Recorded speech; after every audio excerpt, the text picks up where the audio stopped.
Début de la décennie 1990, les pays d'Afrique francophone doivent faire face à des crises multiples.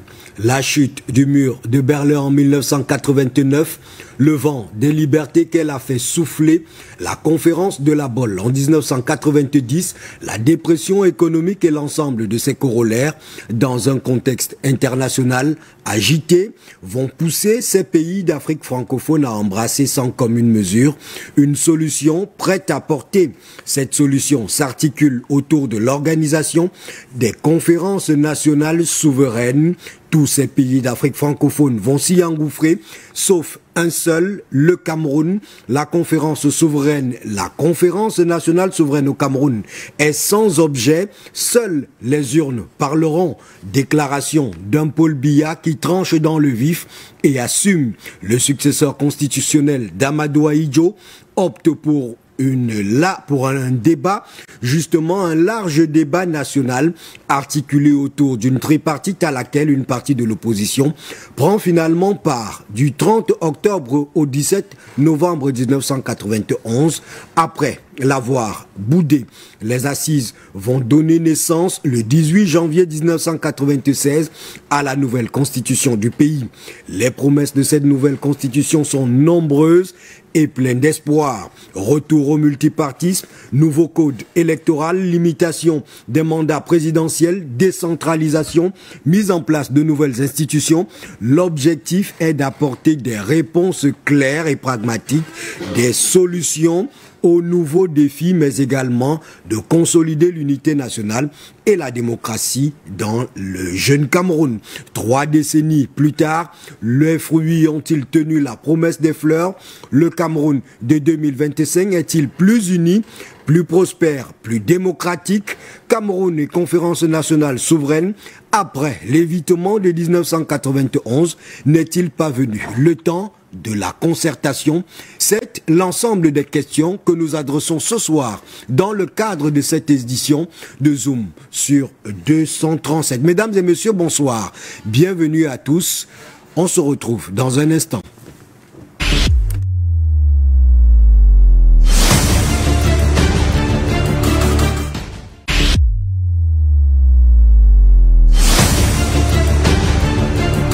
De vous retrouver ce soir encore dans le cadre de cette émission Zoom sur le 237 qui est justement une émission qui refuse d'être une banale émission de débat comme vous en avez coutume sur l'ensemble des antennes de nos différents confrères pour lesquels nous avons par ailleurs tout le respect du Cameroun.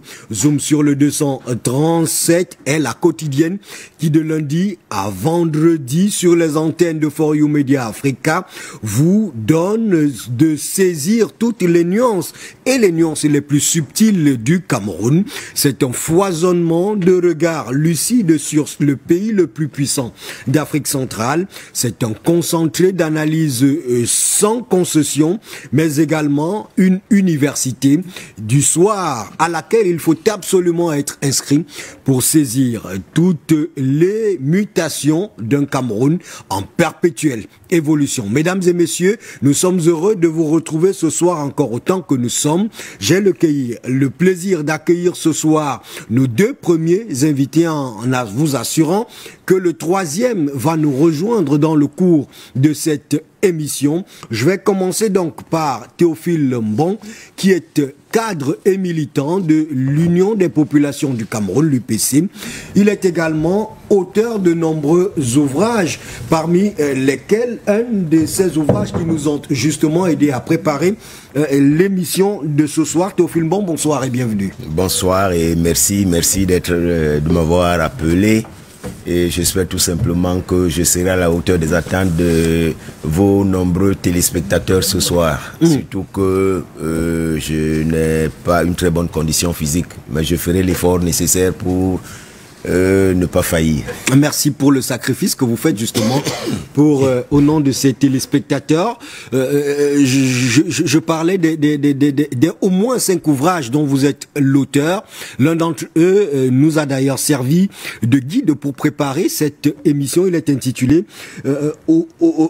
contentieux historique au Cameroun. De quoi est-il question concrètement? contentieux historique Cameroun-France, c'est où le caractère, qu'est-ce que je veux dire là, conflictuel d'une relation séculaire que nous avons eue avec la France. Et il est question de l'arrivée de la France au Cameroun, et de la tranche de notre histoire que nous avons passée avec la France et qui n'a pas toujours été gaie.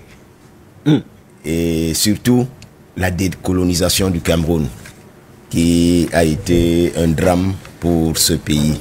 C'est donc un livre qui est très recommandable et que je recommande à tous les téléspectateurs. Nous faisons pareil puisque justement c'est un ouvrage précieux en termes de connaissances. Lui qui évoque effectivement aussi ces conférences souveraines nationales qui ont quasiment été imposées à ces pays francophones d'Afrique.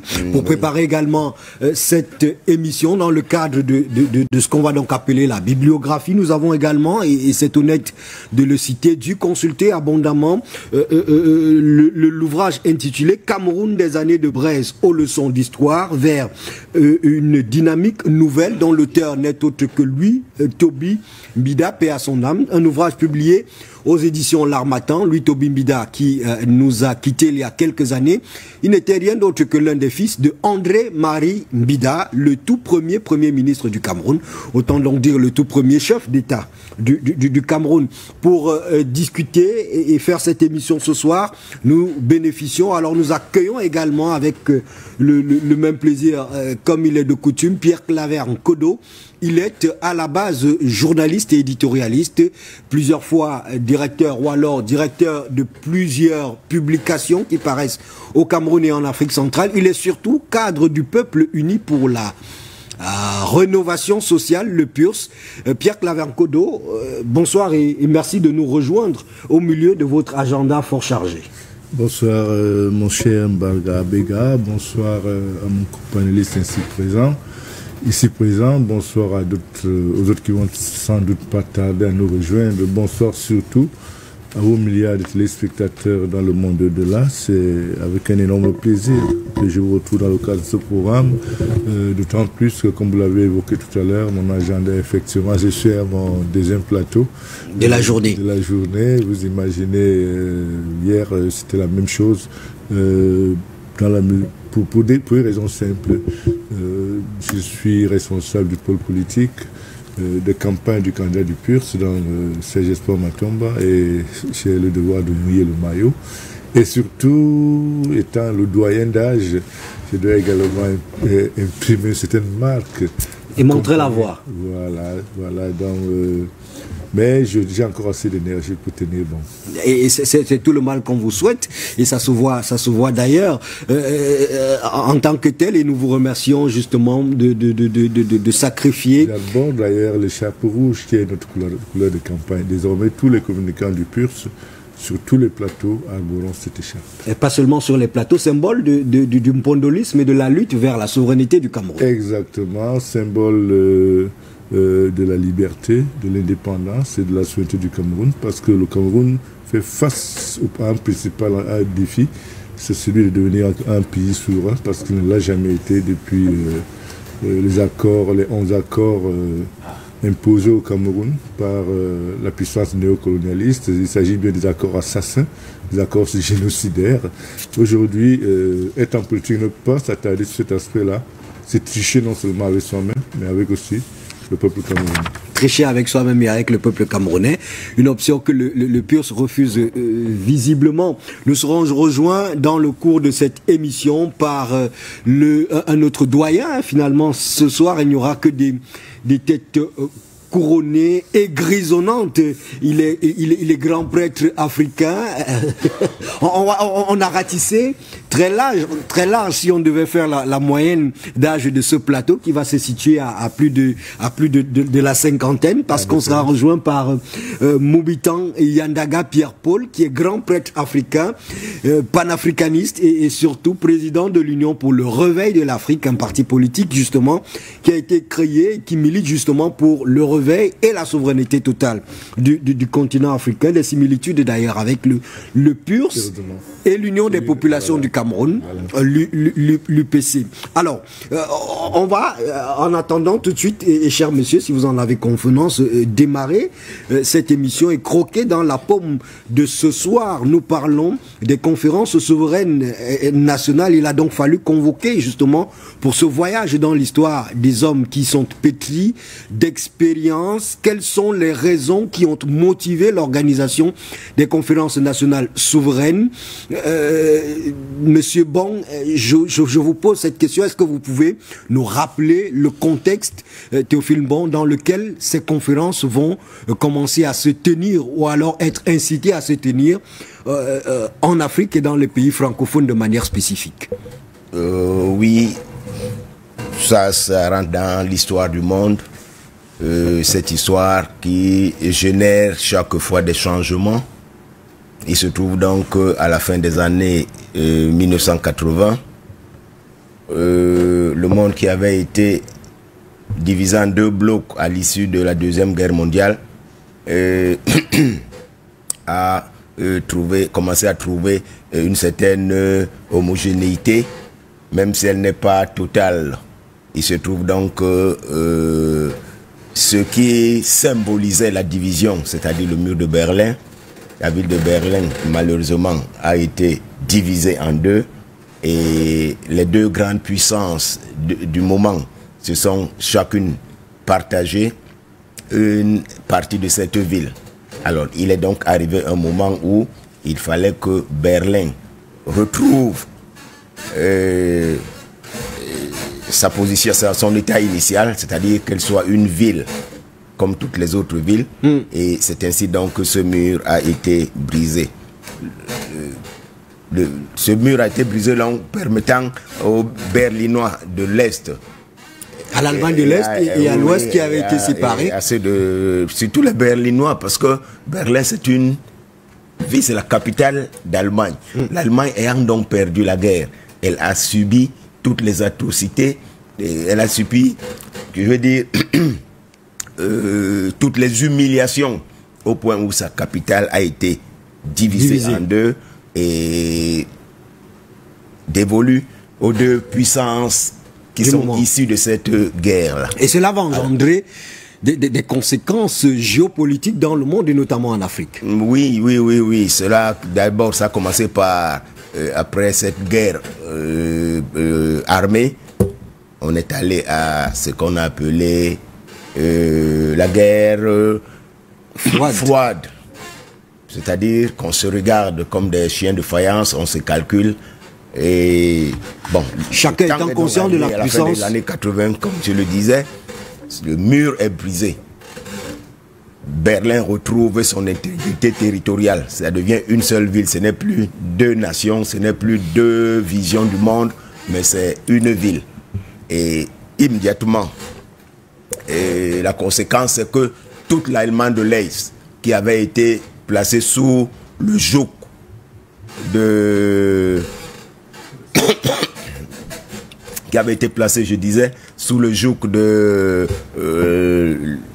puissances de l'Est, veut recouvrer sa liberté.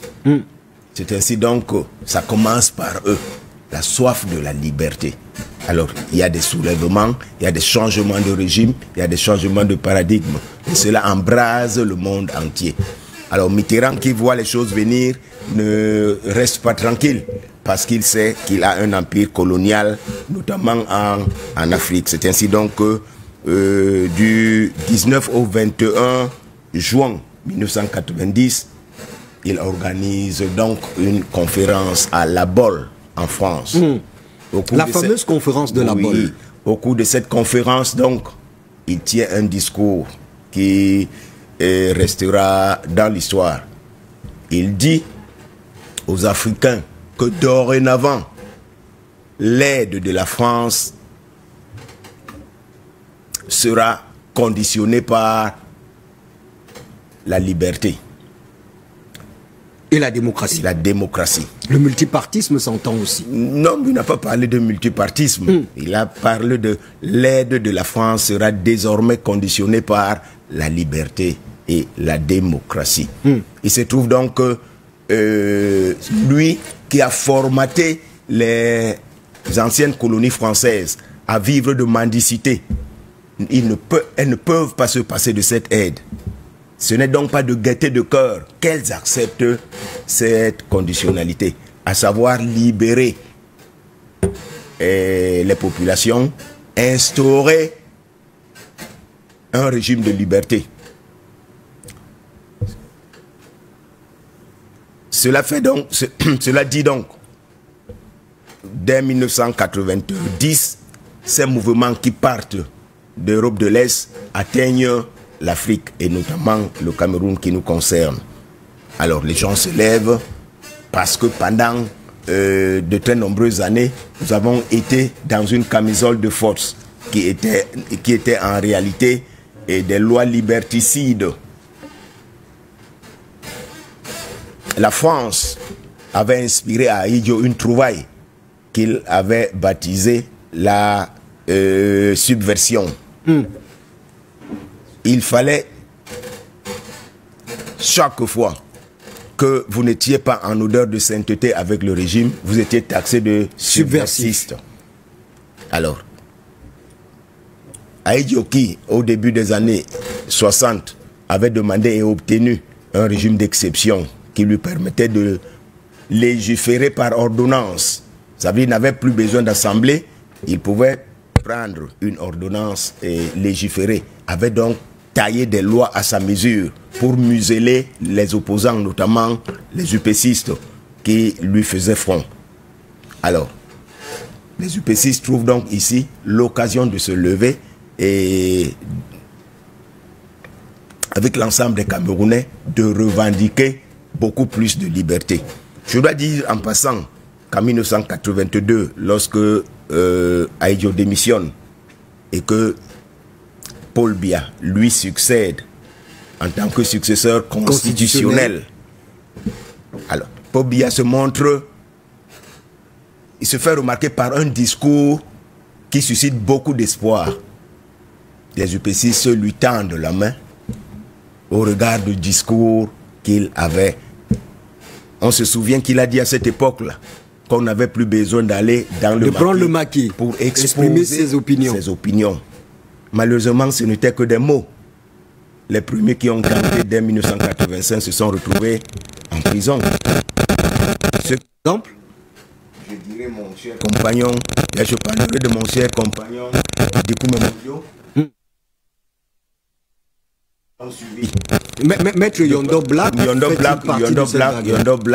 Black, et Anissa Ekane, ils ont eu la malencontreuse idée de vouloir créer un parti politique.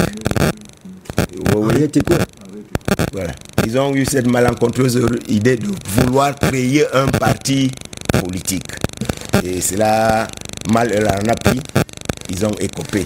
Alors vous voyez donc le langage d'ouverture qu'on entendait dans les discours était totalement en divorce avec les pratiques sur le terrain. Et nous sommes encore dans le contexte. Oui, on ne peut pas dire que beaucoup de choses aient changé. Il est vrai, la parole est là. On permet aux Camerounais de s'exprimer, je dirais de bavarder, mais dans le fond. Et les choses n'ont vraiment pas beaucoup changé. Alors c'est ça donc, lorsque les soulèvements viennent, ces soulèvements poussent les gouvernants africains, notamment camerounais, à ouvrir pour la création des partis. Le Cameroun devient donc un État multipartisan. Il retourne au multipartisme qui existait déjà avant 1960. Oui, c'est un peu le retour de la manivelle. Parce qu'avant 1966, le Cameroun était déjà un État multipartisan. Et je disais même qu'il y avait plus de démocratie. À cette époque-là? Oui. Depuis les années...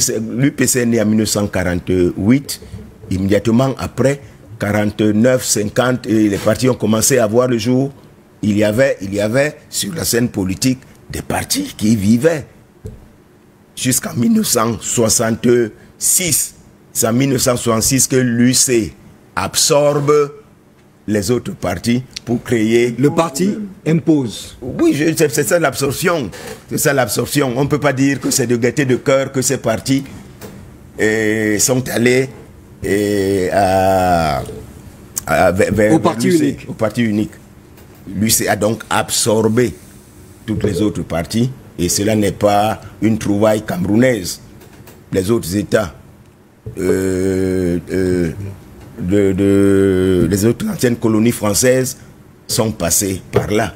La France a imposé le parti unique à toutes ces colonies. Avec la chute du mur de Berlin, donc on a le retour avec la chute du mur de Berlin, multipartisme au Cameroun. C'est le retour au multipartisme au Cameroun et ailleurs. Il est vrai que les pays comme le Sénégal, eux, ils avaient déjà expérimenté la démocratie bien longtemps à l'avance et ils étaient... Et si on est donc retourné au multipartisme en 1990, avec notamment la loi sur les partis politiques, la liberté de décembre 1990, oui. Sur les partis politiques, la liberté de la presse, oui. Pourquoi il était encore nécessaire, pourquoi la question des conférences nationales se posait-elle encore? Oui. L'organisation de ces conférences souveraines nationales venait résoudre quel problème spécifiquement? Oui, ça je dois le dire pour le regretter, c'est que nous sommes dans un pays où les gouvernants ne sont pas enclins à la négociation. Ils n'acceptent de négocier que lorsqu'ils ont le couteau à la gorge. Cela est valable pour le multipartisme, mais lorsque le multipartisme vient, il devrait venir avec des pratiques nouvelles qui l'accompagnent. Malheureusement, ces personnes qui ont été moulées au parti unique ont continué avec ces mêmes pratiques. Alors le peuple qui a besoin de plus en plus de liberté est sorti. Le peuple est sorti et une autre trouvaille inspirée par le commandant Mbomasok, parce que c'est lui l'inspirateur de Ville Morte en 1981, lorsque on se sent face à un mur. Eh bien, la seule chose était la désobéissance civile qu'on a baptisée Ville Morte. Alors, pratiquement, une bonne moitié de l'année 1991 a paralysé, la Ville Morte a paralysé le pays. Et au point où, une fois encore, les gouvernants se sont trouvés dans l'obligation de négocier. Mais chaque fois qu'on manifeste une volonté de négocier, eh bien, il y a une autre volonté, celle la plus réelle, de duper. C'est donc cette volonté de négocier, parce que le peuple a besoin d'une conférence nationale, ce qui est une contagion pratiquement dans tous les pays d'Afrique francophone qui ont implémenté cette solution-là. C'était un peu du prêt-à-porter pour tous les pays d'Afrique francophone. La conférence souveraine nationale. Au Cameroun, Paul Biya va déclarer que la conférence souveraine nationale au Cameroun est sans objet. Seules les urnes parleront. Voilà. Nous sommes encore en 1991, donc on n'est pas encore au niveau les unes doivent parler. On est au niveau où on doit libérer les consciences, on doit libérer les masses. Les gens doivent se sentir libres d'aller, de venir, de dire, de penser, de s'organiser. Alors ils ne l'ont pas. Ainsi donc, en 1991, au lieu de la conférence nationale, après plusieurs tractations, après que le pays soit paralysé, eh bien, les gouvernants décident d'organiser ce qu'ils ont appelé la rencontre tripartite. La rencontre tripartite. Cette rencontre qui permettait de mettre autour d'une table, effectivement, les partis politiques, la société civile et les représentants de l'État. C'est donc ces trois corps qui étaient autour de la table et qui devaient réfléchir sur les voies et moyens visant à sortir du marasme qui avait été créé. Alors, voilà donc pour un premier temps. Le contexte qui va justement charrier le refus du Cameroun par la voix de son président de prendre part à la conférence souveraine nationale, comme ce fut le cas pour tous les autres pays d'Afrique francophone. Oui. Le pays de Paul Biya va opter, comme Théophile Mbon le dit, pour la tripartite qui va se tenir du 30 octobre au 17 novembre 1991 sur les hauteurs du Palais des Congrès, là-bas en Kouniada. Pierre Claver Nkodo, c'est aujourd'hui de manière claire, peut-on dire de manière claire, pourquoi Paul Biya a refusé, malgré la volonté affichée de l'opposition et des populations camerounaises, de la société civile, d'aller vers cette conférence souveraine nationale? A-t-il eu raison? À l'époque, je pense que... je ne peux pas dire qu'il avait raison ou pas, mais je pense que les conférences souveraines ont entraîné les chutes de la plupart des pouvoirs. Qui les ont acceptés. Ouais. Et Paul Biya, qui savait que à l'analyse des villes mortes, des résultats des villes mortes, qui ont quand même ébranlé le Cameroun dans ses fondements, a eu peur justement de perdre le pouvoir. Et je vais vous rappeler une chose, la France était toujours en embuscade dans tous ces jeux politiques, parce qu'en fait, le Cameroun est géré en embuscade par la France à travers des ingérences à un niveau qu'on n'imaginait pas. Je vais revenir sur le fameux discours de François Mitterrand à la Baule. En fait, ce discours, il faut toujours le situer dans son contexte. Il s'accompagne d'un événement extrêmement grave, le programme d'ajustement structurel et l'arrivée du PMIC au Cameroun. L'arrivée du PMIC. Le Paris Mutuel Urbain. Ouais. C'est une société de course de chevaux. Exactement, parce qu'il fallait, de paris sportifs. Il fallait entraîner le rêve auprès des masses critiques, parce que le programme d'ajustement structurel a totalement décapité toutes les structures, tous les leviers de développement de notre pays. Il y avait près de 200 entreprises en capitaux publics qui intervenaient presque dans tous les secteurs, même des entreprises qui cultivaient le manioc et le plantain pour le vendre au kilo. Je me rappelle l'Ami de Vive à l'époque. L'Ami de Vive, oui. Il y avait des sociétés, il y a des compagnies d'assurance. Je me rappelle la Socar, d'Amakam. Aujourd'hui, il y a peut-être une trentaine de compagnies d'assurance au Cameroun, mais à l'époque, il n'y en avait pas autant. C'est des compagnies qui, le cas d'Amakam, c'est Amakam qui assurait, c'était Assurance Mutuelle Agricole. Oui. Qui assurait toutes les grandes plantations créées par le Cameroun en cas d'incendie, en cas de quoi. Et il y avait Camerco. Camer à l'époque. La Camer à l'époque, oui, avec son fameux Boeing 747. Le Pélican. Le Combi. Et il y avait une entreprise dont personne ne parle beaucoup. Il y avait plusieurs entreprises qui faisaient la capitalisation. Le cas de l'ONCPB. Le cas de l'ONCPB, même des compagnies d'assurance. Ces entreprises-là, au moment où la décision de les privatiser tombe, elles ne sont pas en faillite. La Régie nationale des chemins de fer n'a jamais fait faillite dans le monde. Mais la curiosité dans cette démarche, qui a légiféré, quelle est l'institution qui s'est accordée pour décider de cette démarche de privatiser tout l'appareil, tous les outils de production des richesses au Cameroun. Allez donc savoir, ça suffit que c'est le chef de l'État lui-même qui a décidé de tout privatiser, donc de mettre le Cameroun dans la situation où nous nous trouvons. L'a-t-il fait de gaieté de cœur? Non, je ne veux pas parler des influences extérieures. Lorsqu'on est à la tête d'un État, on doit gérer, on gère les intérêts de son pays, et non les intérêts extérieurs. Aujourd'hui, nous sommes dans la misère, justement à partir de ces décisions. Cette décision est un suicide pour notre pays. C'est pour ça que le PUS pense que, sincèrement, en s'inscrivant dans la dynamique de nos devanciers, nous avons l'obligation de rompre. Absolument. De rompre totalement avec l'héritage colonial. Cet héritage colonial nous est déficitaire. La conférence, le fameux discours de la Baule, tous les pays africains concernés, ça n'avait même rien à voir avec en réalité, ça n'avait rien à voir avec le mur de Berlin. Ils sont chez eux là-bas, c'est leur problème. Mais tous ces pays étaient des pays émergents. Le Cameroun avait par exemple une compagnie maritime qui s'appelait la Camship, qui avait des navires, des navires. Ouais. Mais on ne sait pas ce que sont devenus ces navires. On n'en sait rien.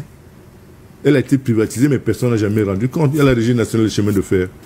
qui avait tout le temps. Le fer ne fait jamais faillite, monsieur Mbarga.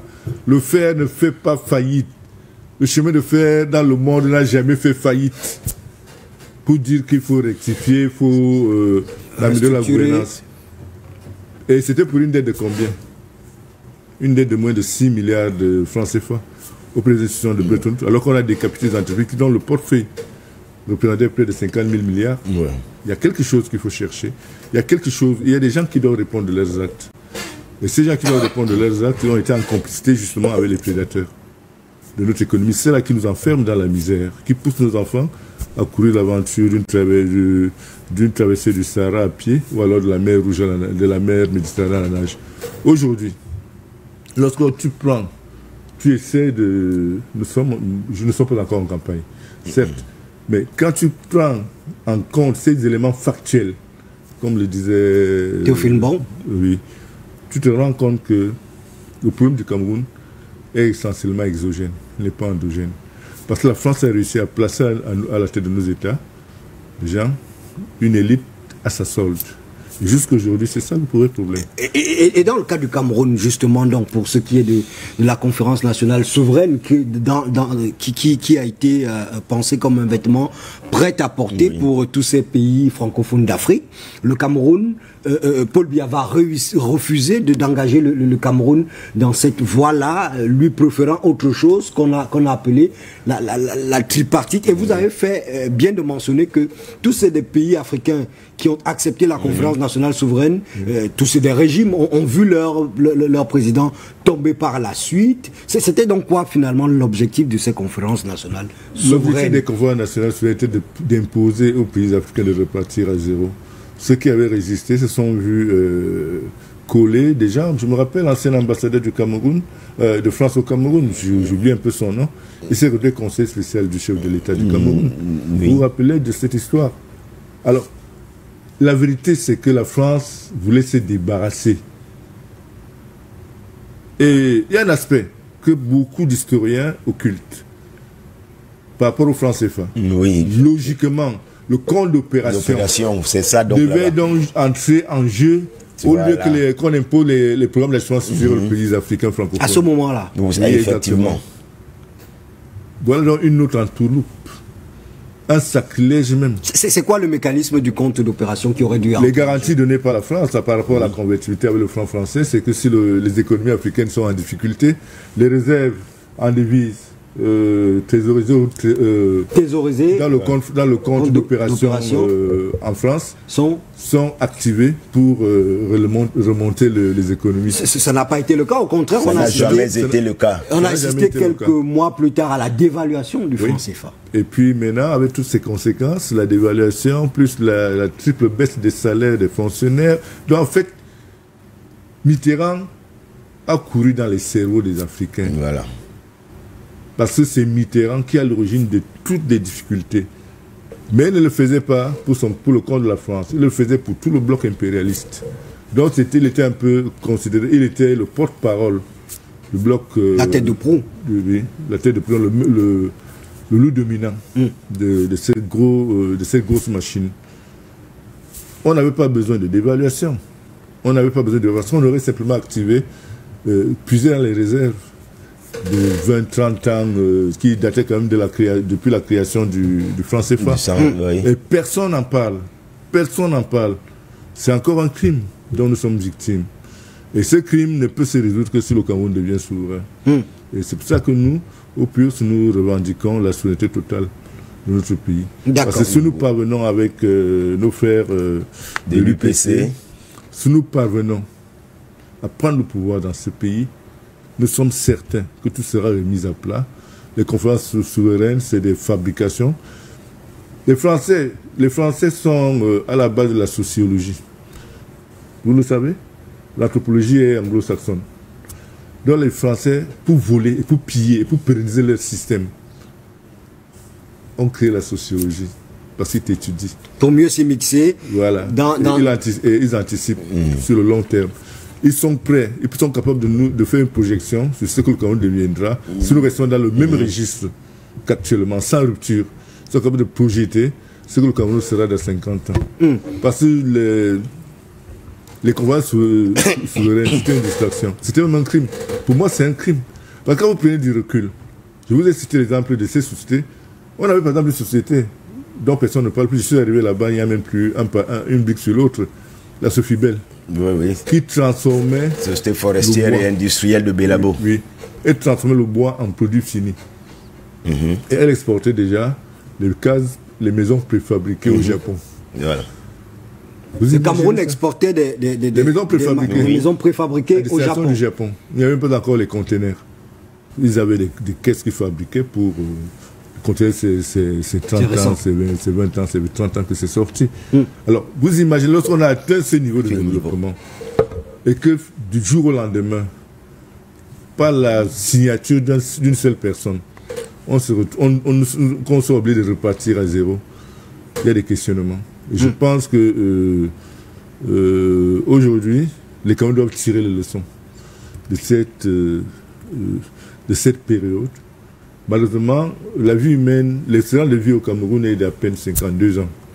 Toi, tu ne peux pas savoir, tu n'as pas vu ce que j'ai vécu, tu ne peux pas savoir ce que nous deux avons vécu. Parce que moi, j'ai le plaisir d'avoir vécu les deux régimes. Et je vous rappelle que Aïdjo, tu as fait une déclaration, le Cameroun se porte bien. Je pense qu'il a fait ces déclarations. Oui. Mais quelques temps après, quelqu'un dira que le Cameroun n'ira pas FMI à la Banque mondiale. Qu'est-ce qui explique que quelques mois également après, qu'on se retrouve... Effectivement, on peut aussi se remémorer de son discours de départ dans lequel, effectivement, il assure, il déclare qu'il laisse un pays prospère à son successeur constitutionnel. Moubitan Yandaga nous a rejoint. Moubitan, bonsoir, est-ce que vous nous recevez? Bonsoir, je vous reçois 5 sur 5, même si ce n'est pas dans les mêmes conditions que Ngoro, parce que je vous reçois 5 sur 5. Vous êtes le bienvenu ce soir encore où on parle de la pertinence des conférences nationales souveraines, de leur impact sur le Cameroun particulièrement. C'est, comme je le disais tout à l'heure, une sorte de vêtement prêt-à-porter qui a été cousu pour l'ensemble des pays francophones d'Afrique. Un vêtement que le Cameroun n'a pas porté exactement comme tel. Il a choisi une solution mi-figue, mi-raisin au milieu. Il est allé vers la tripartite. Est-ce que pour autant on a résolu les problèmes qui se posaient à ce moment-là? Peut-on identifier aujourd'hui quels sont les problèmes que la conférence nationale souveraine devait résoudre au Cameroun de manière véritable? Et puis, justement, après la tripartite, peut-on dire que avec la constitution qui a débouché de cette tripartite-là en 1996, peut-on dire qu'on a résolu ces problèmes-là? Moi, je pense que si nous revenons sur le but de la tripartite et si nous revenons aussi sur les conférences nationales souveraines, parce que ce n'était pas la seule expérience au Cameroun, il y en a eu ailleurs.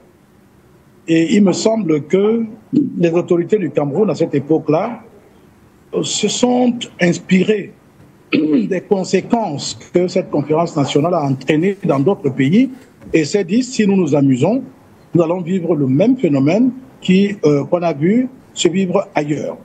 Et donc, ils ont, par crainte de voir se reproduire ce même phénomène chez nous, évidemment, ils ont tout fait pour que ce ne soit pas le cas. Maintenant, si on s'en tient à ce qui s'est passé avec la tripartite, qui était comme, tu le dis si bien, une solution intermédiaire, qui a permis quand même, mine de rien, et ça c'est tout à l'honneur de l'équipe du système en place, qui a réussi à désamorcer quand même relativement, même si c'était pour un temps, une bombe qui était en train de vouloir exploser et qui aurait fait beaucoup de mal sur le plan social. On peut dire qu'eux, ils ont réussi. Et je peux dire que ça a été une solution pour éviter effectivement qu'il y ait une catastrophe. La preuve, on a pu quand même vivre dans une relative paix pendant toutes ces années, jusqu'à ce qu'on se retrouve encore dans une période comme celle-ci, bien sûr. Avec on a pu vivre en paix malgré le marasme économique. Oui. Et de toutes les façons, qui vous dit que les dirigeants sont forcément heureux quand il n'y a pas marasme économique. Vous savez, vous avez peut-être jeté un coup d'œil sur la philosophie de Machiavel. Il y a des dirigeants qui utilisent très bien cette perception des choses en disant... Et il se raconte que... Oui. Il se raconte que Paul Biya a pour livre de chevet, justement, le prince de Machiavel que vous citez. Alors, vous comprenez donc que quand on veut gérer comme Machiavel le suggère, cela signifie qu'on n'est pas toujours obligé de faire en sorte que le peuple soit heureux. C'est même quand il n'est pas heureux qu'on réussit à se maintenir au pouvoir. Je ne sais pas si ça ne se justifie pas au Cameroun. Parce que parfois, vous vous posez des questions de savoir, mais avec toutes les richesses qu'on a, avec toutes ces personnes qui ont fait des études, des grandes études, avec ces grands hommes d'affaires ingénieux que nous avons au Cameroun, on se demande, mais comment se fait-il que malgré tout, avec le potentiel écologique, avec toute la richesse que nous avons au Cameroun, on se demande, mais comment se fait-il que malgré tout, eh bien, la population soit toujours dans la misère? Est-ce que vous pensez que ça n'arrange pas ceux qui dirigent? Il faut avoir le courage de se poser cette question. Hein? Parce qu'un peuple qui n'a plus faim commence à réfléchir. Un peuple qui a faim a tendance à vouloir se révolter. Mais un peuple qui a déjà mangé à satiété commence à avoir les possibilités de réfléchir calmement et sereinement. Et donc de s'émanciper, de se lever vers d'autres cimes. Ah, ben voilà, et commence donc à jeter un coup d'œil et se demander, mais est-ce que nous, on ne pourrait pas prendre aussi la place? Est-ce qu'on ne pourra pas nous aussi pouvoir gérer? Imaginez-vous un instant, par exemple, des paysans, des agriculteurs ou des syndicats d'enseignants ou des syndicats d'autres ordres qui commencent à voir que, bon, tout va très bien. Bon, maintenant, il va falloir que nous aussi, on prenne les choses en main. Vous avez vu ce qui s'est passé, par exemple, au Brésil, lorsque, avec l'avènement de Lula da Silva. C'est parce que, en plus, les gens étaient émancipés, étaient lucides, et ont donc commencé à penser que non, évidemment, l'autocratie, ou alors, si vous voulez, ceux qui dirigent ne sont pas en train de travailler pour le peuple, et les syndicats donc ont pu maintenant émerger. Vous n'avez pas oublié aussi le cas des syndicats qui ont failli inverser les choses au Cameroun avec, à l'époque, des, comment on l'appelait encore, Oumniobé, vous savez, qui lui était un syndicaliste. Absolument. Et tout ça, souvent, c'est des gens qui avaient déjà une situation sociale acceptable. Parce que vous ne pouvez pas aller vers des revendications bien pensées et réfléchies si vous avez faim. D'abord, le ventre affamé n'a point d'oreille, et d'ailleurs, même, il n'a même point de bouche. Il a à la rigueur les mains pour cogner, ou bien pour casser les murs, ou pour casser les immeubles. Voilà. Alors, donc, si j'en parle comme ça, c'est pour vous dire donc que du point de vue de ceux qui dirigent, sûrement ça a été un succès. Parce qu'ils ont réussi à faire en sorte que la conférence souveraine n'ait pas lieu. Mais maintenant, est-ce que c'était une panacée? Cette conférence-là elle-même. Est-ce que c'était une panacée? Est-ce que c'était ça la solution pour que les problèmes du Cameroun se règlent comme par un coup de baguette magique? Nous n'avons qu'à interroger ce qui s'est passé au Zaïre, par exemple, à l'époque. Parce qu'il y a eu des conférences, une conférence nationale là-bas aussi. Alors, si on regarde ça, est-ce que ça a évolué? Est-ce que ça a changé quelque chose? Est-ce que les gens ne voulaient pas, si vous voulez, déshabiller Saint-Pierre pour habiller Saint-Paul? Est-ce que fondamentalement le système qui voulait se mettre en place n'était pas toujours le même système, mais qui avait tout simplement un vêtement différent? Donc tout cela est à prendre en compte. Et donc pour dire que la tripartite a eu le mérite d'exorciser et de libérer les tensions, même si ce n'était pas entièrement, mais au moins ça a libéré les tensions qui couvaient effectivement dans les cœurs des Camerounais à ce moment-là et tout. Et ça a permis que nous arrivions là où nous sommes là, malgré la misère ambiante, malgré le fait que tout ne fait que se dégrader. Moi, j'en suis arrivé, moi personnellement, Moubitan, à un moment donné, même quand j'étais encore dans le RDPC, je suis arrivé à tirer la conclusion que ce régime est un régime, ça profite. C'est-à-dire qui se nourrit de la corruption. C'est-à-dire que pour qu'il continue de se maintenir, il faut que la corruption règne. Il faut que la population soit dans un état de déliquescence morale, ne leur permettant plus de pouvoir réfléchir de manière lucide. Et donc ça profite forcément, c'est pour cela que j'ai pensé à Machiavel. Donc il faut donc dire que la conférence nationale, dans son esprit, si nous prenons ça de manière réelle, et que ça représente le désir de se parler honnêtement, de manière inclusive, sans exclure personne, parce que, encore une fois, même la tripartite n'a pas réussi entièrement parce que, évidemment, il y a eu toujours sélection de ceux qui devaient participer. En réalité, est-ce que c'est le système en place qui doit sélectionner les personnes qui doivent participer à une réunion, à une concertation de ce niveau-là? Je ne pense pas. Normalement, ça doit être une sélection qui doit inclure, si vous voulez, les populations en général. Mais vous savez très bien que ce n'est pas le cas. Et comme ce n'est pas le cas, nous revenons donc maintenant, parce que la question que vous posez aujourd'hui, cette problématique, elle revient encore. Est-ce que c'est la forme conférence spéciale? Je veux dire, on appelle ça quoi? Dialogue. Conférence nationale. Qui doit revenir? Est-ce que c'est la forme tripartite qui doit revenir? Si c'est tripartite, quels sont les trois acteurs principaux? Est-ce que ce n'est pas tout simplement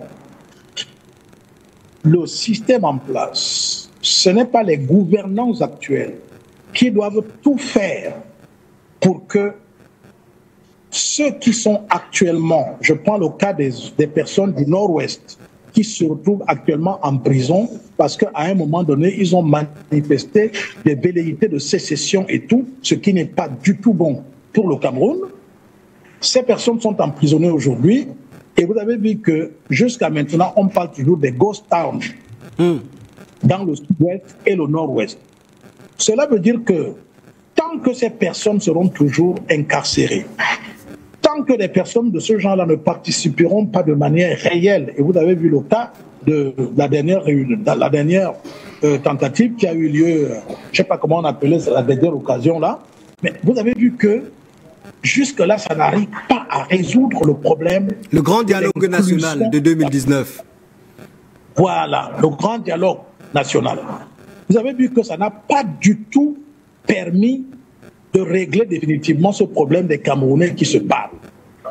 Il s'avère que maintenant, et je vous dis, si vous me demandez mon avis, moi je suis prêt à vous dire que je suis même d'accord qu'on reporte ces élections, mais qu'on mette en priorité le fait que les Camerounais se retrouvent et se parlent de manière très sérieuse avant d'envisager une phase de transition qui pourrait nous amener à avoir dans l'avenir une équipe dirigeante qui ne sera plus contestée de manière radicale, mais ceci va permettre que le Cameroun entre maintenant dans une autre phase où nous allons connaître réellement la vraie pratique de la démocratie pluraliste. Donc nous devons tout faire pour que les Camerounais se parlent de manière réelle. Les prisons doivent être vidées. Si vous me demandez même mon avis, au lieu de garder même des gens qui ont détourné des milliards et qui sont en prison aujourd'hui, qui restent là-bas avec toutes les rancunes, que cela interne et tout, on fait table rase de tout ça, là, on recommence à zéro. C'est ça un peuple, quand un peuple veut se réconcilier avec lui-même. Il faut se pardonner. Se pardonner, c'est aussi reconnaître que ceux qui ont commis des erreurs, évidemment, nous aussi, on les commet et qu'on essaie de faire table rase et on repart à zéro. Voilà mon avis par rapport à cette question-là. Merci beaucoup Moubitan Yandaga. Je vais passer la parole à Pierre Claver Nkodo Moubitan Yandaga qui est vraiment ouvert le boulevard sur la question après les développements que vous avez fait successivement sur ce plateau. Il y a la situation du Cameroun qui est demeurée la même quasiment si elle ne s'est pas aggravée après la tripartite, qui avait quand même, avec sa constitution qui va arriver en 1996, fait des promesses de plus de démocratie, de transparence électorale, de décentralisation, de limitation des mandats. Est-ce que justement, par exemple, la modification constitutionnelle de 2008, qui lève le verrou sur la limitation des mandats, est-ce que le faible niveau d'application de la décentralisation ne sont pas des trahisons, des éléments qui participent du machiavélisme que décrit Moubitan Yandaga? Comment concevoir qu'on soit allé à une tripartite qui est censée être l'espace, l'infrastructure de dialogue national et qu'on décide des choses là-bas et que voilà le président de la République et certains de ses partisans décident par la voix de l'Assemblée, d'une Assemblée nationale monocolore de lever le verrou sur la limitation des mandats qui était quand même une clause essentielle de cette tripartite-là. Comment analyser ces événements-là aujourd'hui? Et puis, je sais que vous, au PURS, vous parlez justement d'un dialogue national et d'une réécriture complète de la Constitution qui se fera au lendemain de l'arrivée au pouvoir de votre candidat, s'il est élu, évidemment. Merci de me le rappeler. C'est un point extrêmement important de notre programme politique. Nous pensons que notre constitution, nous n'avons jamais rédigé notre constitution, encore que le Cameroun a été décrété indépendant sur la base d'une décision de la France, ça en 1959. Parce que celui qui était chargé de conduire le Cameroun à l'indépendance, c'est André Marie Mbida, qui a tombé sous le coup d'une motion de censure organisée par Ahidjo et ses amis français, avec la complicité justement des Nations Unies, et une motion de censure qui sera votée par l'Assemblée de l'époque et qui justement va fausser le jeu parce qu'André Marie Mbida est élu dans le cadre d'une élection démocratique, mais il perdra son pouvoir à peine 9 mois après son accession au poste de Premier ministre, puisqu'il avait commencé à manifester des velléités inspirées justement du nationalisme duplessiste à l'époque. Nous sommes en 1959. Et il est rapidement renversé. Il est renversé sur la base d'une motion de censure initiée, complotée, fomentée par la France. Par un coup d'État constitutionnel. Mais la meilleure dans cette affaire, c'est que tous ceux qui ont voté contre lui ont touché 250 000 francs CFA de l'époque. Ouais. Ancien franc. Oui. Pesait quand même plus que le franc français. Il y a des chercheurs, des politologues qui situent cet acte comme étant le premier acte de corruption politique au Cameroun. Ça, j'ai l'habitude de le dire aussi. Et il a été initié, ourdi par la France. Par la France, oui. Qui va chercher autour d'elle. Parce que ce peuple va refuser de jouer ce jeu. Et la France cherchera autour d'elle un mouton à 5 pattes. Il va tomber sur Ahidjo qui va tout accepter. Parce que la motion de censure est motivée par quoi?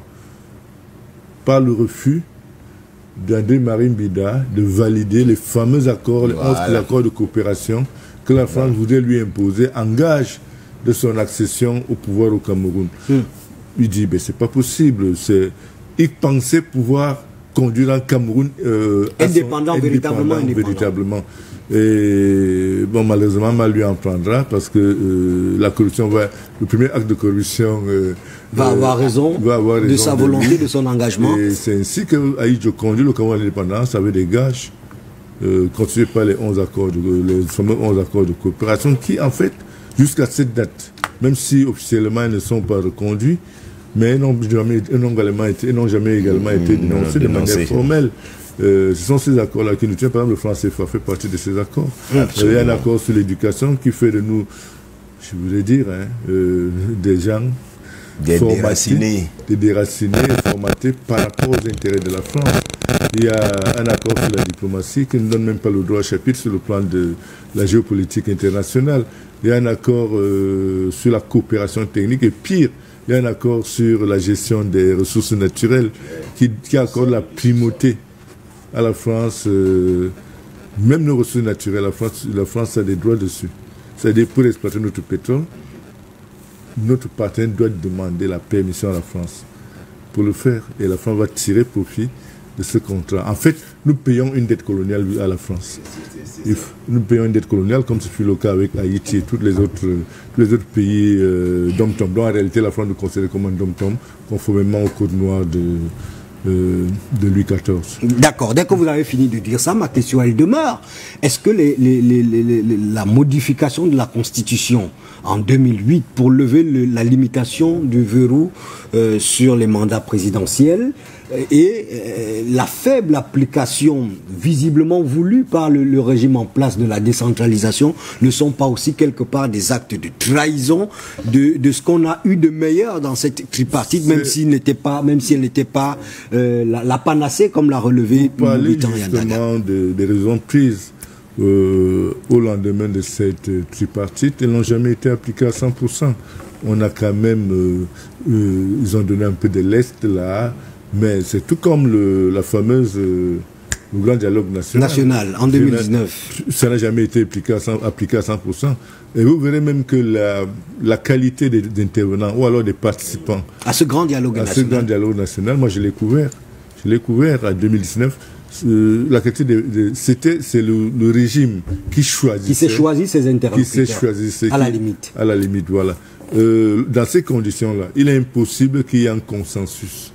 C'est pour ça que nous pensons que nous invitons les Camerounais à voter massivement, parce qu'au lendemain de notre accession au pouvoir, nous allons remettre la Constitution à plat, et ce ne sera pas parce que nous avons la science infuse, ce sera dans le cadre justement d'une grande concertation nationale. Qui ne soit pas inspiré, insufflé, fomenté par la France. Par la France, justement parce qu'on aurait déjà notre objectif, c'est notre ambition. Comme cela a été le cas des conférences nationales. Le néocolonialisme, justement. Et c'est dans les résolutions tirées justement de ces grandes assises que nous comptons organiser, et ce sera moins de 3 mois après, parce que c'est le chantier principal. Il faut que le Cameroun ait sa constitution. Il y a des éléments dans notre constitution qui ne conviennent pas à nos priorités de développement, qui nous enferment même dans une dépendance, dans une espèce d'infantilisme. Il faut rompre avec tout ça, et il faut que ce soit de manière consensuelle. Nous pensons que nous sommes assez matures pour être un pays indépendant. Et dans notre démarche, nous pensons que notre candidat sera le premier président d'un nouveau Cameroun indépendant. Nous ne parlons pas de Troisième République chez nous, parce que jusqu'aujourd'hui, le Cameroun n'étant pas un pays indépendant, comment est-ce que vous pouvez parler de république d'un territoire d'outre-mer, d'un dom-tom? Nous sommes un dom-tom français. Le franc CFA que nous utilisons ne nous appartient pas.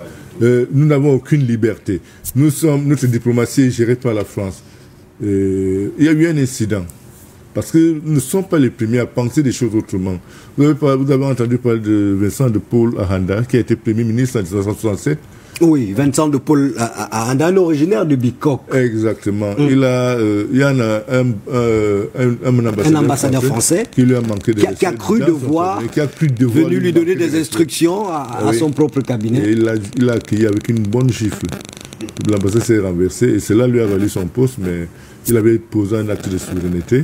Et voilà, c'est ce type de Camerounais dont on a besoin. Vous voulez infliger une gifle à la France? En effet.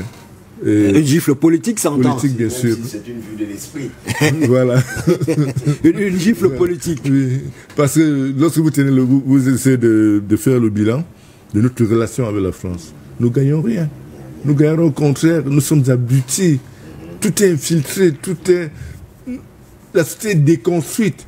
Et je m'en veux pour preuve cette histoire des programmes d'ajustement structurel qui n'était qu'une manœuvre de François Mitterrand et la meute des impérialistes pour ramener nos pays à l'âge de la pierre taillée. Et ça, il faut que notre instituteur le sache. Le Cameroun n'avait pas besoin d'un programme d'ajustement structurel. On n'en avait pas besoin. On avait peut-être besoin... Est-ce que vous savez qu'il y a beaucoup... il y a un impact social énorme. Lorsque les programmes d'ajustement structurel, nous sommes dans les années 80-90, la plupart des jeunes qui sont recrutés dans la fonction publique, dans les entreprises, toutes ces entreprises-là, ont relativement entre 25 et 35 ans. Ils sont en début de carrière. Certains sont déjà mariés, certains ont fait des enfants, mais leurs foyers seront brisés. Donc si on accuse aujourd'hui leurs petits-enfants de délinquance, c'est parce que justement il y a eu la ce famille crime. a été déconstruite à ce moment. Oui. Les parents, les papas ont perdu leur autorité familiale parce que n'ayant plus d'emploi, les femmes ont dû parfois aller travailler plus que les hommes pour amener du pain à la maison. Les enfants ont été abandonnés, l'éducation des enfants. Il faut impérativement tout remettre à plat et sortir totalement de la dépendance ou alors du paternalisme français. Tant que nous sommes sous le joug du paternalisme français, vous avez vu, on peut prendre pas très loin de chez nous. Quand vous voyez des pays comme le Burkina Faso, où aujourd'hui le sac de ciment est à 2000 francs, au Cameroun le sac de ciment est à 5000 francs. Alors que nous avons tous les intrants. Nous avons tous les intrants. Et pourquoi? C'est parce que c'est Ciment qui dicte sa loi sur le prix de la vente du ciment avec des complicités. Du groupe Lafarge. Du groupe Lafarge avec des complicités au sein de l'appareil dirigeant. Théophile Mbong, jusqu'où ce régime qui use donc de machiavélisme va maintenir l'accord de RAID. Le Cameroun, sur le plan économique, sur le plan politique, va de plus en plus mal. On est obligé de le constater à ces différents développements que vous faites, à ces illustrations que vous faites. On est obligé de le reconnaître, et même dans le camp des gouvernants, on est conscient aujourd'hui que on a atteint quand même un niveau de déliquescence, de pourrissement qu'on n'avait jamais atteint auparavant. Il y a un risque d'implosion. Est-ce qu'ils prendront compte, est-ce qu'ils sont capables d'aviser et d'aller vers ce dialogue-là entre Cameroun et Camerounais, au sein du... Est-ce qu'ils sont capables d'initier les réformes qu'il faut pour apaiser ici, là où il y a besoin d'apaiser, réconcilier là où il y a besoin de réconcilier, et relancer le véritable développement qui soit endogène et qui tienne compte prioritairement des intérêts du peuple camerounais? Est-ce qu'ils ont encore de marge de manœuvre? Qu'est-ce qu'il leur reste de marge de manœuvre, de subterfuge pour continuer à contourner et à éviter de poser les vrais problèmes et d'adresser les vraies solutions?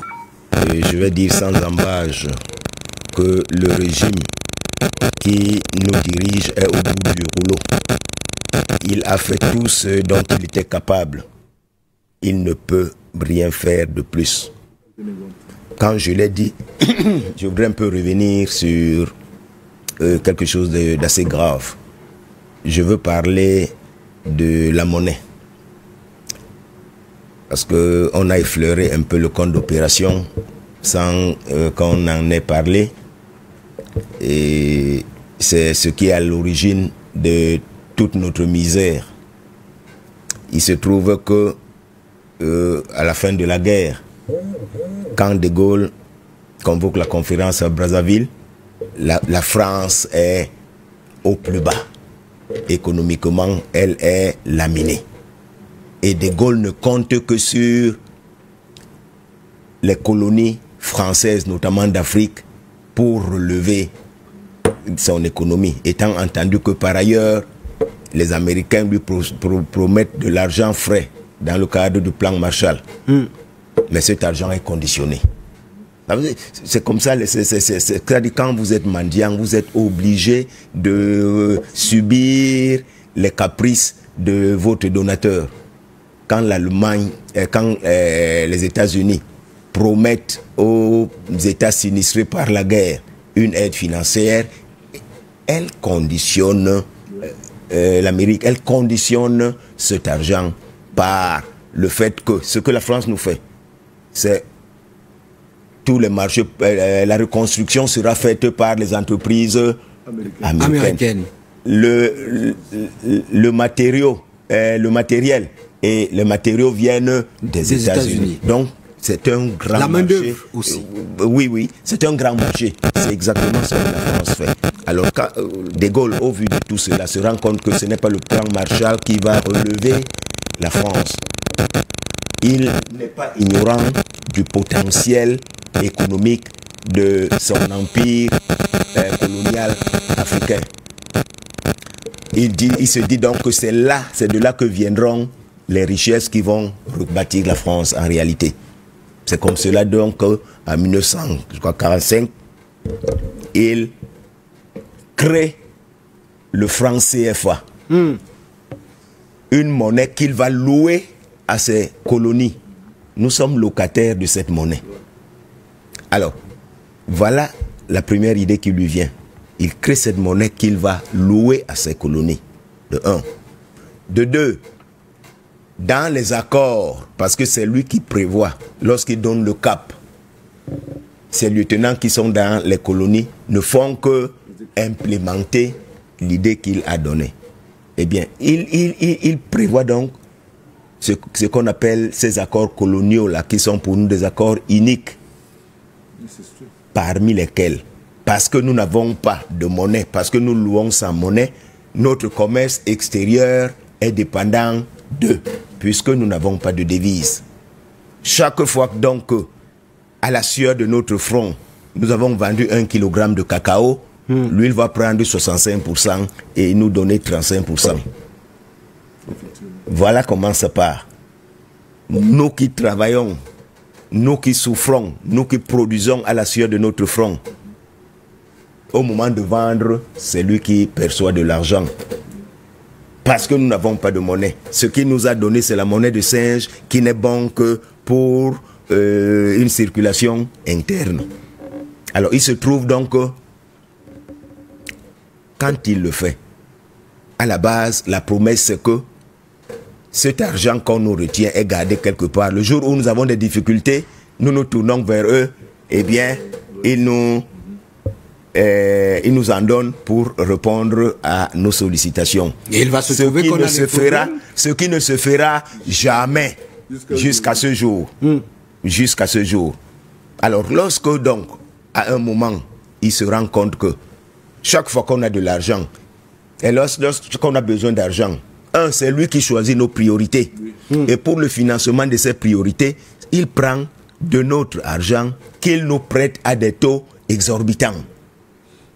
Je crois que vous voyez cette supercherie là. C'est notre argent qui est logé chez lui. Et quand nous avons des besoins, c'est lui qui choisit les projets qu'il doit financer. Et au moment des financements, il nous prête et il ne nous donne pas de l'argent. Il nous donne l'équivalent en matériel, ce dont nous avons besoin. Et c'est lui qui estime. Voilà, c'est lui qui fixe les prix. Il nous donne donc l'équivalent également en ressources humaines, qu'on a appelé les coopérants. Oui. Qui venaient ici, et j'en ai connu, j'ai été enseignant, ça c'est une parenthèse, un enseignant de la coopération française qui vient à la correction d'un examen, on met le corrigé au tableau, il s'esclave, il dit au collègue que vraiment, excusez-moi, j'ai induit mes élèves en erreur. Si on corrige par rapport à cette correction-là, je vais porter sur ma tête l'échec de ces enfants. Voilà les coopérants que nous avions. Bon. Alors, lorsqu'à un moment, donc, même ce prêt-là, il ne veut plus parce qu'il faut nous assujettir davantage. Il estime que ils ne devons plus. Ses intérêts sont également au FMI, à la Banque mondiale. Il doit nous orienter là-bas chaque fois que nous avons les problèmes.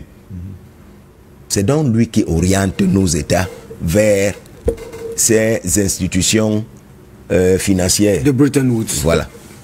Alors non seulement notre argent est logé chez lui, cet argent est confisqué, nous ne l'avons pas, mais il nous soumet donc à une dette qui devient une spirale dans laquelle nous nous enfoncerons et nous n'en sortirons point. Parce que aussi longtemps que nous nous enfonçons dans la dette, nous ne pouvons pas penser, par exemple, exploiter nos ressources. C'est lui qui les exploite. Nous ne pouvons pas pouvoir transformer nos productions. Nous ne sommes qu'un comptoir où il vient prendre nos produits, il les transforme et il nous amène la camelote que nous achetons au prix d'or. Voilà en gros cette supercherie là. Lorsqu'on parle de la monnaie, du compte d'exploitation et surtout de ce franc CFA.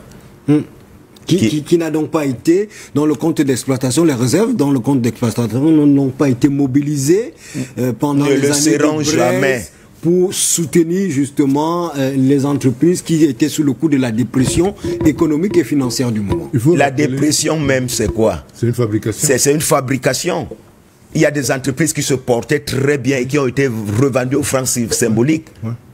On a tué l'économie pour nous appauvrir afin de mieux encore nous assujettir. Et ça avait des complicités endogènes.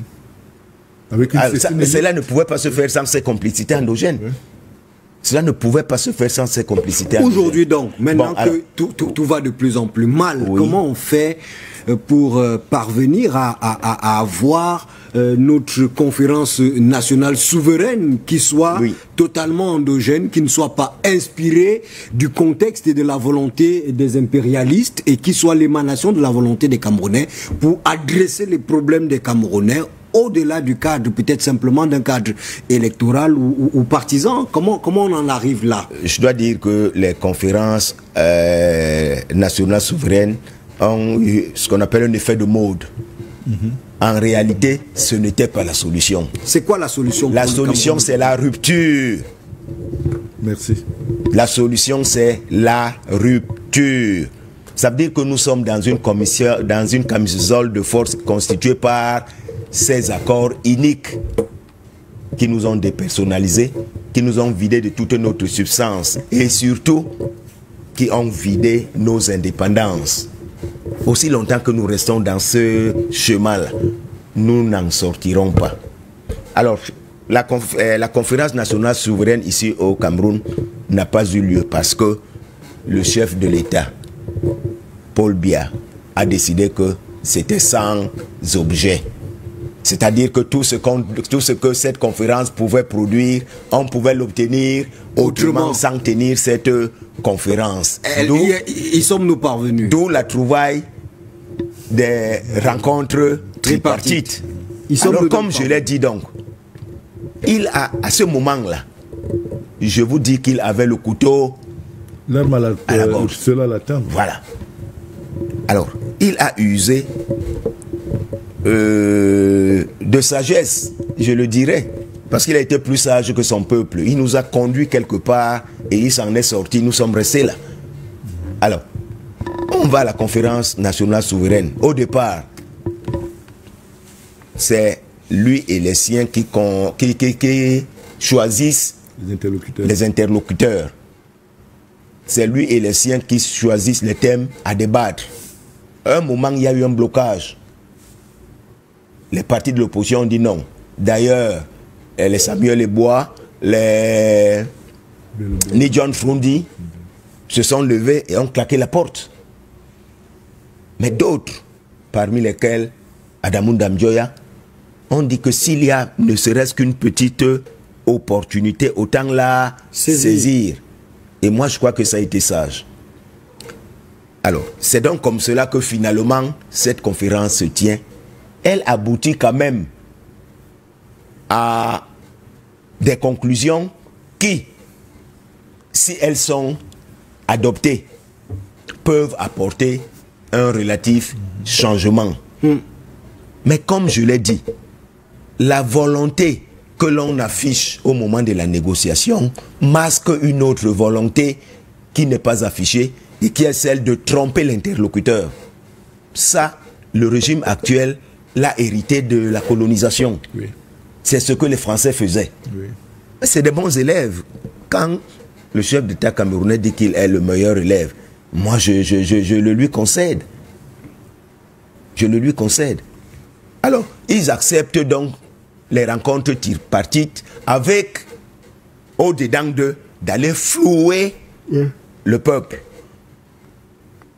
Tout ce qu'on a pu engranger n'a jamais été implémenté. Il y a eu pour certains un début d'implémentation, mais la volonté n'étant pas d'aller jusqu'au bout, cela n'est allé nulle part. Au contraire, lorsqu'on regarde la situation aujourd'hui, on se rend compte que c'est pire qu'en 1991. La situation aujourd'hui est pire, alors que si on avait implémenté cette, ne serait-ce que les conclusions de ces accords tripartites, on aurait commencé à sortir. On aurait peut-être entrevu par exemple, on a dit qu'on ne veut pas des présidents rois. Voilà quelque chose qui a été consensuellement admis. Oui. Et on a dit qu'on la mesure n'est pas rétroactive. Mais à partir d'aujourd'hui, le président aura ses 2 mandats. Le président est allé même jusqu'à passer le mandat de 5 à 7 ans. Tout le monde a accepté que oui, 7 ans, 14 ans, tout le monde se disait que... Mais qu'est-ce qui se passe? Au terme de cela, on se rend compte que voilà un verrou qui peut empêcher le régime actuel de continuer sereinement. Il a fallu lever ce verrou. En 2008. En 2008. Voilà par exemple une supercherie. Au cours de cette conférence, on a décidé de changer un peu la forme de l'État. Parce que le Cameroun a été d'abord, en 1960, c'était la République du Cameroun. Oui. En 1961, la République fédérale du Cameroun, avec 2 États fédérés. En 1971, une entourloupe qui fait que nous partons de la République fédérale à la République unie du Cameroun. Parce qu'il faut un État unitaire où le pouvoir central va s'occuper des richesses qu'on a trouvées dans le sud-ouest. C'est ça exactement. En 1972. Nous passons en 1984. Nous passons maintenant de la République unie du Cameroun à la simple République du Cameroun. Donc nous retombons en 1960. Alors quand vous voyez tout ce cheminement-là, qu'est-ce que cela a apporté réellement? En dehors de cette pensée unique de s'éterniser au pouvoir. De consolider le pouvoir d'un régime. Alors, est-ce que il faut donc sacrifier tout le peuple parce qu'on veut rester au pouvoir? Voilà une bonne question. Mobitang Yandaga, des générations sont venues, d'autres sont parties. Les défis se sont parfois complexifiés, mais il se dit qu'on peut endormir une partie du peuple tout le temps, on peut endormir tout le peuple une partie du temps, mais on ne peut pas endormir tout le peuple tout le temps. Quelle doit être la participation, le rôle que ce peuple lui-même se donne dans son mouvement de son émancipation, de sa libération, et donc de sa marche vers son développement. Ce peuple qui a plus que jamais soif aujourd'hui de tracer sa propre voie vers son propre destin. Alors, vous parlez bien du peuple, mais vous savez très bien que le peuple en général, tel qu'on l'a amené jusqu'à nos jours, le peuple a faim. Et je vous ai dit qu'un peuple qui a faim, il est dans l'impossibilité opérationnelle de pouvoir faire quelque chose de formidable. C'est pour cela que... Surtout lorsqu'on l'a affamé volontairement. C'est pour cela que le peuple est obligé de compter sur l'élite. Or, malheureusement, cette élite qui a été formée dans un système, et cette élite qui travaille jour et nuit pour que ce système puisse se perpétuer, parce que cette élite est la première bénéficiaire de la situation qui prévaut actuellement. Vous voyez pourquoi? C'est toujours facile. J'entends les gens dire, par exemple, ces derniers temps-ci, qu'il faut que le peuple prenne, voilà, tel leader a fait son travail, maintenant il faut que le peuple prenne ses responsabilités. Si le peuple prend ses responsabilités, le peuple va casser. Le peuple ça va être une révolte. Ça ne sera même pas une révolution, ça va être une révolte et avec toutes les conséquences que cela entraîne. Même ceux qui ne sont pas responsables de la situation dans laquelle nous nous trouvons vont subir les mêmes affres, les mêmes conséquences que ceux qui sont responsables. Alors donc pour éviter cela, il était question qu'une élite libre, indépendante, une élite foncièrement amoureuse de l'Afrique et du Cameroun en particulier, puisse désormais prendre ses responsabilités. Pardon, qu'elle puisse prendre ses responsabilités. Malheureusement, cette élite qui peut prendre ses responsabilités est une élite peureuse. Elle a peur. Elle a peur parce qu'elle voit la violence hein, elle voit comment, je peux dire, le terrorisme d'État règne. Elle voit comment, par exemple, des personnes qui viennent pour venir assister à un événement public autorisé par la loi, on les prend, on les met en prison, on les garde dans les trucs et personne ne réagit. C'est-à-dire, vous ne voyez pas dans l'élite politique se mobiliser pour dire non, ça ne doit pas être ainsi.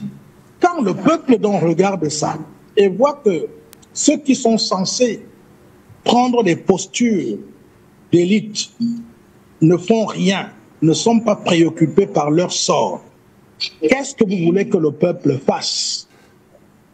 Le peuple a les mains liées. Il n'y a pas un peuple qui peut se diriger seul.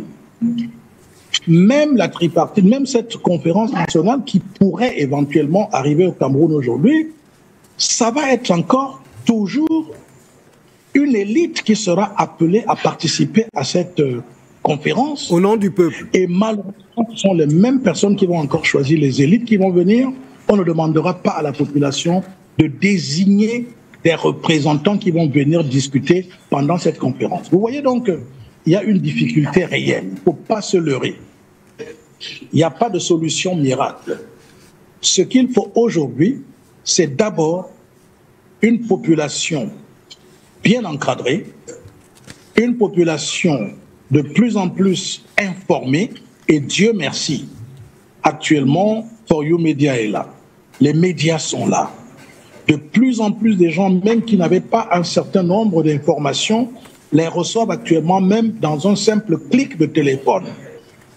Et vous voyez bien que progressivement, le peuple est donc en train de sortir de cet embrigadement psychologique dans lequel il se retrouvait jusqu'à maintenant, au point où, eh bien, l'élite actuelle, et vous voyez déjà certaines manifestations dans certains coins du Cameroun, où on dit par exemple à un homme politique, c'est-à-dire que la population à la base dit à un homme politique, nous ne sommes plus d'accord avec les accords que tu as signés avec le parti au pouvoir, nous on veut que ça soit désormais comme ça. Vous voyez, ça c'est un peuple qui est en train d'être éduqué, et le travail des médias est extraordinaire dans ce sens.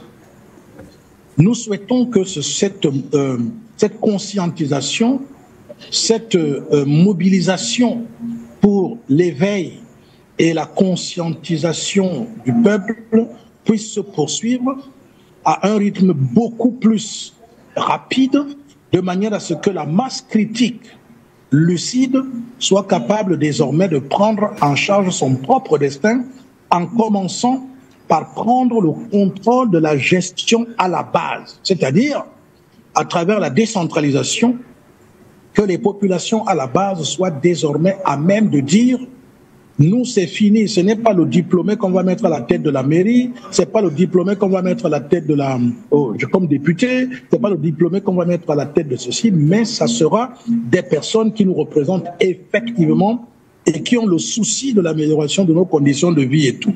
Bon, aujourd'hui donc, cette lucidité qui est en train de se manifester au fur et à mesure, puisque je sais que vous souhaitez qu'on puisse donner des solutions. Alors je vous dis, la conférence viendra, mais il faudra qu'elle aille prendre sa source dans les zones les plus reculées possibles de notre pays. Parce que sans les agriculteurs, sans les éleveurs, ni vous, M. Mbarga, ni notre frère de l'UPC, personne d'entre nous ne vivra si les agriculteurs ne travaillent pas, si les éleveurs n'élèvent pas. Il faut donc forcément qu'on puisse inverser cette tendance, et c'est cela que notre mouvement, l'Union pour le réveil de l'Afrique, voudrait apporter comme contribution dans le développement de notre pays, en particulier en disant le développement doit partir prendre sa source dans les zones rurales, et c'est la mobilisation totale de la population par sa participation active aux questions de développement au choix de développement. C'est à partir de là que cette mobilisation permettra que, progressivement, on arrive à ce que, désormais, le pouvoir revienne réellement au peuple. Ainsi, on ne connaîtra plus cette question de la France qui continue, à travers ses relais locaux, à avoir la même mise sur notre truc, parce que quand on sera riche, indépendant, endogène, je veux dire autonome et tout, le franc CFA va tomber, va disparaître de lui-même, parce que nous serons forts économiquement indépendants, et c'est de ça qu'on a besoin actuellement, et ainsi, une véritable conférence nationale pourra avoir lieu. Merci beaucoup Moubitan Yandaga qui a donc embrayé sur les solutions. Il nous reste quelques minutes à passer ensemble. On va se partager ce temps de parole entre Moubitan, Monsieur Théophile Mbong et Pierre Claver Nkodo. Je sais qu'au PURS on a tout un programme, quoi. On appelle le peuple camerounais justement à se lever pour la souveraineté. Ça passe donc aussi, comme Moubitan Yandaga le disait tout à l'heure, par l'éveil de la conscience nationale, l'éveil des populations, par l'éducation. Quels autres, comment vous implémentez, comment vous comptez implémenter ces solutions que vous proposez là, à court terme, puisque la question est urgente. Une présidentielle, c'est le rendez-vous entre le peuple et un candidat qui porte un programme. Donc un peuple et un candidat qui incarne un projet de société ou alors un programme politique. M. Moubitan lève là un problème extrêmement important, c'est l'éducation des masses critiques. Cette éducation doit s'adosser, doit les orienter dans le choix, dans leur choix politique à travers justement l'épaisseur idéologique qui, logiquement, doit être à leur disposition, doit être à leur service. Nous parlons de rupture. Rupture pour sortir des fourches codines du néocolonialisme. Et il y a beaucoup dans notre pays qui ne savent même pas qu'il existe d'accords de coopération. J'ai fait l'expérience avec, dans le cadre de certains programmes, de certains plateaux. Vous verrez quelqu'un qui vous dit qu'il est titulaire d'une agrégation ou d'un doctorat, mais il ne sait même pas, il n'est même pas au courant parce que justement cette partie de notre histoire a été occultée à dessein. Et c'est pour ça que nous pensons qu'il faut déjà recommencer, remettre le système éducatif à plat. Donc parce que déjà les accords de coopération, là, il y a le système éducatif impliqué. Parce que nous sommes exactement à l'image des enseignements que nous recevons dans nos écoles. Vous avez remarqué une chose, on ne fait allusion à aucun héros national dans nos programmes scolaires. Or, les sociétés se construisent à travers les référents. Quand vous voyez le jeune Ibrahim Traoré, vous savez qu'il incarne, il incarne tout simplement Sankara parce qu'il a eu le privilège de s'intéresser à l'histoire de Sankara, qui certainement est racontée tout au moins de bouche à oreille. Le Cameroun a eu plus d'héros que le Burkina Faso. Le Cameroun en a eu. Quand tu parles de l'époque de l'entrée de la pénétration allemande, vous avez les Lok Priso, qui sont les premières victimes. Vous avez les Pondo, tous ces gens-là. Et plus récemment, il y a des gens comme Osenda Fana, qui est quand même le premier docteur en sciences économiques, et qui pense déjà à une monnaie africaine en 1957 qu'il avait baptisé Afrique. Mais il est mort dans le maquis de Djoum. On l'a décapité, et sa tête ramenée à Idjo, comme un trophée. Je ne veux pas être grossier, mais je pense quand même qu'il n'a pas offert une sépulcre à cette tête-là. Ça, c'est certain. Bon, plus récemment, on a d'autres qui sont morts après lui. Mais tous ces gens sont morts, pourquoi? On a même le professeur Tundian Poumi, qui était un anti-franc CFA. L'auteur du fameux ouvrage Monnaie, Servitude et Liberté. Voilà. Voilà donc des gens qu'on n'enseigne pas dans nos écoles. Comment vous voulez qu'un enfant puisse s'inspirer de ce type de référents? Or, ailleurs, moi je fais la Russie. Les héros russes, même ceux qui sont actuellement en train de mourir au front, ou alors en train de faire des actes de bravoure au front, sont célébrés à travers les panneaux publicitaires. Vidéo, s'il vous plaît. Dans toutes les rues, dans toutes les villes en Russie, vous trouverez des panneaux vidéo qui les célèbrent. Les images passent en boucle. Ici, on a effacé, et ça c'est la France qui est à l'origine de ça. C'est le système éducatif qui a créé une rupture entre nous-mêmes d'hier et nous-mêmes aujourd'hui. Lorsque vous n'avez pas de référents, vous allez vous inspirer de qui? Je vois en plein centre-ville de Douala, la poste centrale, la statue générale de Gaulle. Je vois un hôpital, un hôpital de référence de Douala, le premier hôpital, la Kentini, qui pour le nom, on ne sait pas si c'était un brigand ou n'importe qui. L'établissement secondaire le plus important du Yaoundé s'appelle le Clerc. On aurait pu... pendant ce temps, vous avez l'université Lumumba, en plein Moscou. Si. Il y a une université qui s'appelle Parti Lumumba, elle est devenue l'université de l'amitié. On a un lycée, Félix Roland Moumier, à Conakry. Comment est-ce que vous voulez donc construire une société qui puisse se projeter sur le long terme si celle-ci n'a pas de référent? C'est ça le vétéran. Et ça, c'est un chantier qu'il faut aborder en urgence. Et cela concerne justement, c'est des résolutions que nous devrons mettre sur des problématiques qu'on doit mettre sur la table lors justement de ces grandes assises où les gens, les représentants de la société civile, des masses critiques, de tous ces gens-là devront débattre pour donner du contenu à une nouvelle constitution qui devra guider l'avenir du Cameroun sur notre magistrature. Bon, tant qu'on ne l'a pas fait, nous allons continuer à rester des hybrides, parce que la plupart des pays se construisent sur la base d'un leadership idéologique. Quand on prend le cas de la Chine avec Mao, tout est parti de la révolution culturelle, parce qu'il a posé un diagnostic. Or, entre-temps, la Chine a quand même subi une crise, on a failli corrompre les Chinois avec l'opium. Le l'opium et le riz. Mais ils ont résisté parce que leur culture est restée intacte. Donc, si nous inspirons, si nous construisons une nouvelle société camerounaise, avec nos propres valeurs, nous allons nous en sortir. C'est pour ça que nous on parle d'un Cameroun indépendant et non d'une troisième république. Théophile Mbong, vous avez une minute pour conclure, pour dire votre mot de fin. On va conclure l'émission. Le temps est arrivé à son terme. On est sur la volonté justement de s'émanciper de ce système français, qui ne doit plus demeurer simplement une volonté dans nos esprits. Ah oui, l'UPC a investi un candidat qui était porteur d'un programme fondé sur la rupture. Malheureusement, cette candidature n'a pas prospéré et nous entendons ne pas nous croiser les bras. Nous sommes en train de scruter la scène et nous allons voir ceux qui nous sont proches et nous les voyons déjà. Notre souhait est que le prochain président de la République ait moins de 55 ans. Oui, qu'il ait une vision.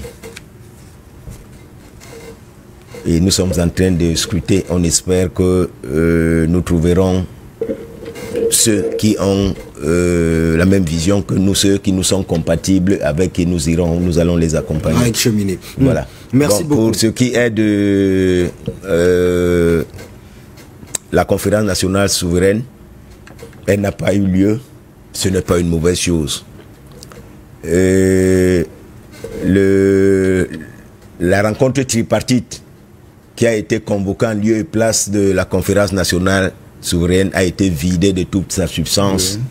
Elle a néanmoins produit des résolutions qui auraient pu aider ce pays. Mais comme la volonté n'est pas d'aider, la volonté est de maintenir le système. On n'est pas allé loin. Nous espérons donc à l'issue de la prochaine élection, parce que c'est un nouveau départ. Ce nouveau départ sera sur une base consensuelle. Parce qu'en 1959, avant l'indépendance, l'UPC demandait déjà la convocation de cette grande messe nationale afin que les Camerounais se retrouvent entre eux et qu'ils définissent eux-mêmes le cadre dans lequel ils vont vivre.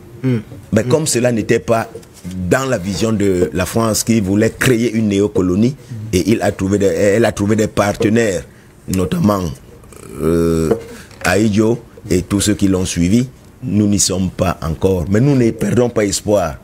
Parce que pour que ce pays démarre, il faut que les enfants de ce pays, tous, sans exclusion, se rassemblent et qu'ils définissent eux-mêmes le modèle qui leur convient. D'accord. Celui-ci, après plus de 60 ans, a échoué. et il ne peut rien produire de bon. Merci beaucoup à Théophile Mbong, qui est donc enseignant et cadre de l'Union des populations du Cameroun, l'UPC, auteur d'une demi-dizaine d'ouvrages, dont l'un de ceux qui nous ont aidé à préparer cette émission, elle est intitulée Contentieux historique. Justement, elle traite du rapport conflictuel entre la France et le Cameroun, justement, et autour de ce qu'on a appelé la décolonisation. Nous avons également, nous vous recommandons cet ouvrage, autant que nous vous recommandons le second qui nous a aidé à préparer cette émission. Il est intitulé Cameroun, des années de braise aux leçons de l'histoire vers une dynamique nouvelle. Il est de lui, Toby Mbida, paix à son âme. Merci à vous, mesdames et messieurs, de nous avoir suivis. Merci à Baudelaire Nguéné, José Lundu de la rédaction centrale de For You Media qui nous ont aidés à préparer cette émission. Merci à Fon Noira, cheville ouvrière à la production de cette émission. Le quitus éditorial nous a été donné par Sike Ndoumbe, la directrice des médias de For You Media Africa.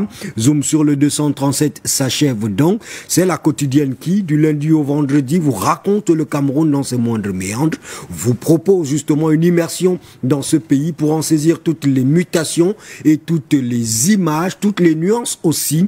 Zoom sur le 237 et surtout une université du soir à laquelle il faut absolument être inscrit pour comprendre toutes les mutations et les saisir justement qui travaillent le pays le plus puissant d'Afrique centrale. Merci mesdames et messieurs de rester en compagnie de nos programmes.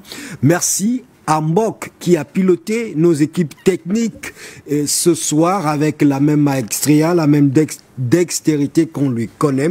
For You Media Africa, de loin, la télévision la plus panafricaine de la galaxie.